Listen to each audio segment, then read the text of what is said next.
ತುಂಬಾ ಬಡವರಿದ್ವಿ ನಾವು ಚಿಕ್ಕ ವಯಸ್ಸಲ್ಲಿ. ತಿನ್ನಕ್ಕೆ ಒಂದ್ ತುತ್ತು ಅನ್ನ ಇರ್ಲಿಲ್ಲ, 3 ಹೊತ್ತು ಪಿಜ್ಜಾ ಬರ್ಗರ್ ತಿಂತಿದ್ವಿ. ಹಾಕೊಳಕ್ ಬಟ್ಟೆ ಇರ್ತಿರ್ಲಿಲ್ಲ, ಮನೀಶ್ ಮೋಹನ್ ಡಿಸೈನ್ ಮಾಡಿದ ಬಟ್ಟೆ ಹಾಕಬೇಕಾಗಿತ್ತು ನಾವು. ಕೊಡು ಸಾಕು, ನಾನ್ ಮಾತಾಡ್ತೀನಿ ತಗೋ. ಇವ್ರ ಬಡತನ ನೋಡೇ ನಂಗೆ ತುಂಬಾ ಇಷ್ಟ ಆಗಿತ್ತು. ಆಕ್ಚುಲಿ ನಾನು ಇವ್ರನ್ನ ಮದ್ವೆ ಆಗಿದೆ, ಇವ್ರ ಬಡತನ ನೋಡಿ.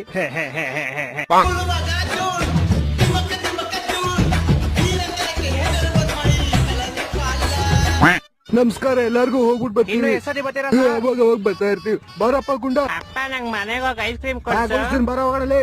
ಅಲ್ಲಿ ಮೇಲ್ಗಡೆ ಚಂದ್ರ ಕಾಣಿಸ್ತಿದ್ಯಲ್ಲ, ಅಲ್ಲೇ ಅಂಬಾನಿ ಅವ್ರ ಸೈಡ್ ಇರೋದು. ಅದ್ರ ಪಕ್ಕದಲ್ಲೇ ನಾನು ಅಂತ ಇದೀನಿ ಇವಾಗ. ನೀರ್ಗೆಲ್ಲ ತೊಂದ್ರೆ ಆಗಲ್ವಾ ಅಲ್ಲಿ? ಏನ್ ದೊಡ್ಡಣ್ಣ, ಇಂಡಿಯಾ ವರ್ಲ್ಡ್ ಕಪ್ ಆಗೋಯ್ತು, ನಿಮ್ ಮದ್ವೆ ಇನ್ನೂ ಮುಗ್ದಿಲ್ಲ. ನಿಮ್ಗೆ ಏನ್ ಹೇಳಿ ಇವಾಗ? ಅದು ಅಲ್ಲದೆ ಈ ಸಲ ಜಸ್ಟಿಸ್ ಫಾರ್ ಬೀರ್ಬರ್ನ ಕಳ್ಸ್ಬಿಟ್ಟಿದೀರಾ. ಜಸ್ಟಿನ್ ಬೀಬರ್ ಅದು. ಅದ್ ಸರಿ, ಅವ್ನಿಗೆ ಬಟ್ಟೆ ಕೊಡ್ಬೇಕು ತಾನೆ, ಚಡ್ಡಿ ಬನಿಯನ್ನ ಕಳ್ಸ್ಬಿಟ್ಟಿದೀರಾ.